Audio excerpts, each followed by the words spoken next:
મહાનગરપાલિકાની ચૂંટણીમાં હજારો મતદારોના નામ ડિલીટ કરી દેવાના મુદ્દે રાજ્યભરમાં હોબાળો મચ્યો છે। ખાસ કરીને પાટીદારો પ્રભુત્વ ધરાવતા વિસ્તારોમાં પાટીદારોના જાણે એકડું જ કાઢી નાખો ગોઠવણ થઈ હોય તેવા આક્ષેપ થઈ રહ્યા છે।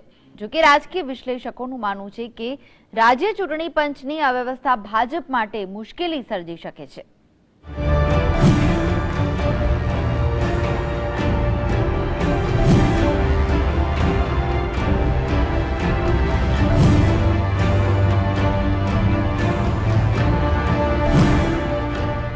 હવે પાટીદારોના મનમાં એ વાત ઘર કરી ગઈ છે કે હારનો સામનો કરવો ન પડે તે માટે પાટીદારોને મતદાનથી જ વંચિત રાખવા રીતસરનો કારસો રચાયો છે। હવે જિલ્લા તાલુકા પંચાયતની ચૂંટણીમાં પાટીદારો મતના માધ્યમથી જડબેસલાક જવાબ આપવા ભાજપ વિરોધી મતદાન કરે તેવા એંધાણ સર્જાયા છે। તે માટે અત્યારથી ગામે ગામે ફરી પાટીદારોએ ખાટલા બેઠકોનો દોર શરૂ કર્યો છે। ગુજરાતમાં હજારો મતદારો તેમાંય ખાસ કરીને પાટીદાર મતદારોના નામો બારોબાર કમી કરી દેવાયાની બૂમ ઉઠી છે, જેથી પાટીદારો જ નહીં અન્ય જ્ઞાતિના મતદારો પણ ભાજપથી વિમુખ થયા છે। મતાધિકાર ઝૂંટવી લેવાના આડકતરા પ્રયાસના ગ્રામ્ય કક્ષાના મતદારોમાં ઘેરા પ્રત્યાઘાત પડ્યા છે।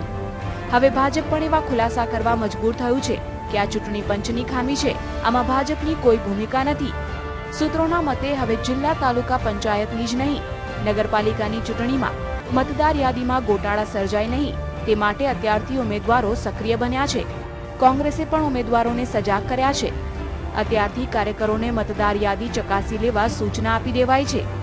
બીજી તરફ પાટીદારો પણ ભાજપ સરકારના આવા પ્રયાસોને જોરદાર જવાબ આપવા સક્રિય થયા છે। આગામી જિલ્લા તાલુકા પંચાયતની ચૂંટણીમાં ભાજપ વિરોધી મતદાન કરવા અત્યારથી પાટીદારોએ બાયો ખેંચીને ખુલ્લેઆમ પ્રચાર શરૂ કર્યો છે। પાટીદારોને એવું થઈ ગયું છે કે અનામતના અન્યાયની સાથે પોલીસ દમન ગુજારનારી ભાજપ સરકારે હજુએ પાટીદારોને મતાધિકારથી વંચિત રાખવા માંગે છે। ટૂંકમાં ભાજપ પાટીદારો સાથે હજુએ ભેદભાવ દાખવી રહી છે। હવે દશા એવી થઈ છે કે રાજ્ય ચૂંટણી પંચે કરેલી ભૂલનો ભાજપે ભોગ બનવું પડે તેમ થયું છે। Bureau report, GSTV।